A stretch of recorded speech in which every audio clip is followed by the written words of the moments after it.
সরল অনুবাদ সূরা হিজরের। আলিফ লাম র, এগুলো পরিপূর্ণ গ্রন্থ ও সুস্পষ্ট কোরআনের আয়াত। এক সময় কাফেররা খুব আফসোস করবে, আহা, যদি তারা মুসলমান হতো। তুমি তাদের ছেড়ে দাও, তারা খেয়ে নিক, ভোগ করে নিক, আনন্দে বিভোর থাকুক। অচিরেই তারা জেনে যাবে এর পরিণাম। আমি কোনো জনপদ ধ্বংস করিনি, কিন্তু তার জন্য একটি নির্দিষ্ট সময় লেখা ছিল। কোনো সম্প্রদায় নিজের নির্ধারিত সময়ের আগে এগোতে পারে না, পিছিয়েও যেতে পারে না। তারা বলল, হে সেই ব্যক্তি যার প্রতি কোরআন নাজিল হয়েছে, তুমি তো একজন উন্মাদ। তারা আরও বলল, তুমি যদি সত্যবাদী হও তবে আমাদের কাছে ফেরেশতাদের এনে দাও। আমি ফেরেশতাদের কেবল ফয়সালার জন্যই পাঠাই, তখন আর কাউকে অবকাশ দেওয়া হয় না। আমি নিজেই এ উপদেশ গ্রন্থ নাজিল করেছি এবং আমি নিজেই এর সংরক্ষক। তোমার পূর্বে আমি আগের সম্প্রদায়ের মধ্যেও রাসূল পাঠিয়েছি, আর তাদের কাছে কোনো রাসূল এলে তারা তাকে নিয়ে ঠাট্টা বিদ্রূপ করত। এভাবেই এমন আচরণ আমি পাপীদের অন্তরে দৃঢ়ভাবে স্থাপন করে দিই।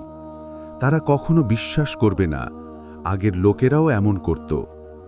যদি আমি তাদের সামনে আকাশের কোনো দরজা খুলে দিই এবং তারা তাতে সারাদিন আরোহণ করে, তবুও তারা বলবে, আমাদের চোখে ধোঁকা দেওয়া হয়েছে, আমরা তো জাদুর কবলে পড়ে গেছি। নিশ্চয়ই আমি আকাশে রাশিচক্র সৃষ্টি করেছি এবং তা দর্শকদের জন্য শোভিত করেছি। আমি আকাশকে প্রত্যেক বিতাড়িত শয়তান থেকে নিরাপদ করেছি। তবে যে চুরি করে শুনে পালায়, উজ্জ্বল উল্কাপিণ্ড তার পেছনে ধাওয়া করে। আমি ভূমিকে বিস্তৃত করেছি, তার উপর দৃঢ় পর্বতমালা রেখেছি এবং তাতে প্রতিটি বস্তু পরিমিতভাবে সৃষ্টি করেছি। আমি তোমাদের জন্য সেখানে জীবিকার উপকরণ রেখেছি এবং তাদেরও জন্য যাদের অন্নদাতা তোমরা নও। আমার কাছেই প্রতিটি বস্তুর ভাণ্ডার রয়েছে। আমি নির্দিষ্ট পরিমাণেই সবকিছু অবতীর্ণ করি। আমি বৃষ্টিবাহী বাতাস পাঠাই, এরপর আকাশ থেকে পানি বর্ষণ করি, তারপর তোমাদের তা পান করাই। প্রকৃতপক্ষে এর ভাণ্ডার তোমাদের হাতে নেই। আমি জীবন দিই, মৃত্যু দিই এবং আমি সব কিছুর মালিক। আমি জানি তোমাদের অগ্রগামীদের এবং জানি তোমাদের পিছনে আগতদেরও। তোমার পালনকর্তাই তাদের সবাইকে একত্র করবেন। নিশ্চয়ই তিনি প্রজ্ঞাবান, সর্বজ্ঞ। আমি মানুষকে পচা কর্দম থেকে তৈরি শুকনো ঠনঠনে মাটি দিয়ে সৃষ্টি করেছি, আর জিনকে তার আগেই প্রবল অগ্নিশিখা থেকে সৃষ্টি করেছি। যখন তোমার পালনকর্তা ফেরেশতাদের বললেন, আমি এই পচা কর্দম থেকে তৈরি শুকনো ঠনঠনে মাটি দিয়ে এক মানব সৃষ্টি করব, যখন তাকে যথাযথভাবে তৈরি করব এবং তাতে আমার রূহ ফুঁকে দেব, তখন তোমরা তার সামনে সেজদায় পড়ে যেও। তখন সব ফেরেশতা সেজদা করল, শুধু ইবলিস ছাড়া। সে সেজদাকারীদের সাথে হতে অস্বীকার করল। আল্লাহ বললেন, হে ইবলিস, তোমার কি হলো যে তুমি সেজদা করলে না? ইবলিস বলল, আমি এমন নই যে একজন মানুষকে সেজদা করব, যাকে আপনি পচা কর্দম থেকে তৈরি শুকনো মাটি দিয়ে সৃষ্টি করেছেন। আল্লাহ বললেন, তবে তুমি এখান থেকে বের হয়ে যাও, তুমি বিতাড়িত। ন্যায় বিচারের দিন পর্যন্ত তোমার উপর অভিসম্পাত অব্যাহত থাকবে। ইবলিস বলল, হে আমার পালনকর্তা, আমাকে পুনরুত্থান দিবস পর্যন্ত অবকাশ দিন। আল্লাহ বললেন, তোমাকে অবকাশ দেওয়া হলো সেই নির্দিষ্ট সময় পর্যন্ত যেদিন সবকিছু স্থির করা হবে। ইবলিস বলল, হে আমার পালনকর্তা, যেমন আপনি আমাকে পথভ্রষ্ট করেছেন, আমিও পৃথিবীতে তাদের কর্মকে শোভন করে তুলব এবং তাদের সবাইকে পথভ্রষ্ট করব, আপনার মনোনীত বান্দাদের ছাড়া। আল্লাহ বললেন, এটাই আমার কাছে সোজা পথ। যারা আমার বান্দা, তাদের উপর তোমার কোনো আধিপত্য থাকবে না, কেবল তারা যারা পথভ্রষ্টদের মধ্য থেকে তোমার অনুসরণ করবে। তাদের সবার নির্ধারিত স্থান জাহান্নাম। এর 7টি দরজা আছে, আর প্রতিটি দরজার জন্য রয়েছে পৃথক একটি দল। কিন্তু খোদা ভীরুরা বাগান সমূহে ও নির্ঝরিণীতে থাকবে। তাদের বলা হবে, এসো, নিরাপত্তা ও শান্তিসহ প্রবেশ করো। তাদের অন্তরের সব হিংসা ও ক্রোধ আমি দূর করে দেব। তারা পরস্পরের মুখোমুখি ভাইয়ের মতো আসনে বসবে। সেখানে তাদের কোনো কষ্ট হবে না এবং তারা কখনো বহিষ্কৃতও হবে না। তুমি আমার বান্দাদের জানিয়ে দাও, আমি অত্যন্ত ক্ষমাশীল এবং পরম দয়ালু।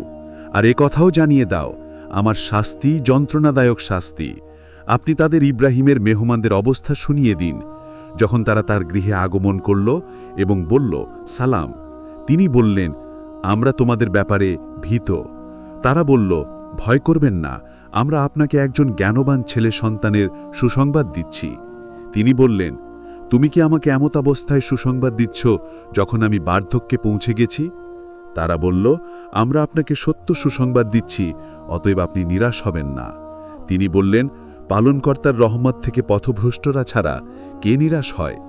তিনি বললেন, অতঃপর তোমাদের প্রধান উদ্দেশ্য কি, হে আল্লাহর প্রেরিতগণ? তারা বলল, আমরা একটি অপরাধী সম্প্রদায়ের প্রতি প্রেরিত হয়েছি, কিন্তু লুতের পরিবার পরিজন আমরা অবশ্যই তাদের সবাইকে বাঁচিয়ে নেব।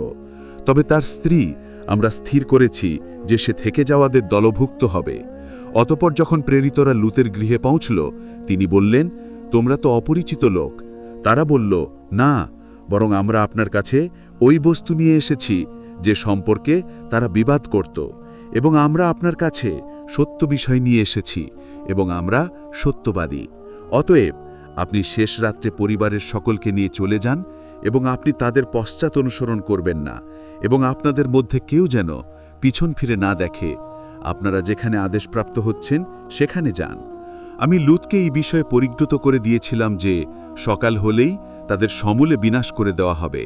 শহরবাসীরা আনন্দ উল্লাস করতে করতে পৌঁছল। লুত বললেন, তারা আমার মেহমান, অতএব আমাকে লাঞ্ছিত করো না। তারা বলল, আমরা কি আপনাকে এই জগৎবাসীর সমর্থন করতে নিষেধ করিনি? তিনি বললেন, যদি একান্ত কিছু করতেই চাও, তবে আমার কন্যারা উপস্থিত আছে। আপনার প্রাণের কসম, তারা আপন নেশায় প্রমত্ত ছিল। অতঃপর সূর্যোদয়ের সময় তাদের প্রচণ্ড একটি শব্দ এসে পাকড়াও করল। অতঃপর আমি জনপদটিকে উল্টে দিলাম এবং তাদের উপর কঙ্করের প্রস্তর বর্ষণ করলাম। নিশ্চয়ই এতে চিন্তাশীলদের জন্য নিদর্শনাবলী রয়েছে। জনপদটি সোজা পথে অবস্থিত রয়েছে। নিশ্চয়ই এতে ঈমানদারদের জন্য নিদর্শন আছে। নিশ্চয় গহীন বনের অধিবাসীরা পাপী ছিল। অতঃপর আমি তাদের কাছ থেকে প্রতিশোধ নিলাম। উভয় বস্তি প্রকাশ্য রাস্তার উপর অবস্থিত। নিশ্চয়ই হিজরের বাসিন্দারা পয়গাম্বরগণের প্রতি মিথ্যারোপণ করেছে। আমি তাদেরকে নিজের নিদর্শনাবলী দিয়েছি, অতঃপর তারা এগুলো থেকে মুখ ফিরিয়ে নেয়। তারা পাহাড়ে নিশ্চিন্তে ঘর খোদাই করত। অতঃপর এক প্রত্যুষে তাদের উপর একটা শব্দ এসে আঘাত করল। তখন কোনো উপকারে এলো না যা তারা উপার্জন করেছিল। আমি নভমণ্ডল, ভূমণ্ডল এবং এতদুভের মধ্যবর্তী যা আছে তা তাৎপর্যহীন সৃষ্টি করিনি। কেয়ামত অবশ্যই আসবে। অতএব পরম উদাসীনতার সাথে ওদের ক্রিয়াকর্ম উপেক্ষা করুন। নিশ্চয়ই আপনার পালনকর্তাই স্রষ্টা, সর্বজ্ঞ। আমি আপনাকে 7টি বারবার পঠিত আয়াত এবং মহান কোরআন দিয়েছি। আপনি চক্ষু তুলে ওই বস্তুর প্রতি দেখবেন না যা আমি তাদের মধ্যে কয়েক প্রকার লোককে ভোগ করার জন্য দিয়েছি। তাদের জন্য চিন্তিত হবেন না, আর ঈমানদারদের জন্যে স্বীয় বাহু নত করুন, আর বলুন, আমি প্রকাশ্য ভয় প্রদর্শক। যেমন আমি নাজিল করেছি যারা বিভিন্ন মতে বিভক্ত তাদের উপর, যারা কোরআনকে খণ্ড খণ্ড করেছে। অতএব আপনার পালনকর্তার কসম, আমি অবশ্যই ওদের সবাইকে জিজ্ঞাসাবাদ করব ওদের কাজকর্ম সম্পর্কে।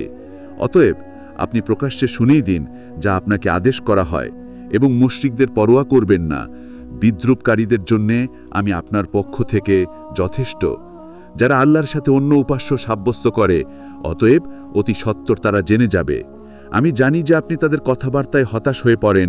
অতএব আপনি পালনকর্তার সৌন্দর্য স্মরণ করুন এবং সেজদাকারীদের অন্তর্ভুক্ত হয়ে যান, এবং পালনকর্তার ইবাদত করুন যে পর্যন্ত আপনার কাছে নিশ্চিত কথা না আসে।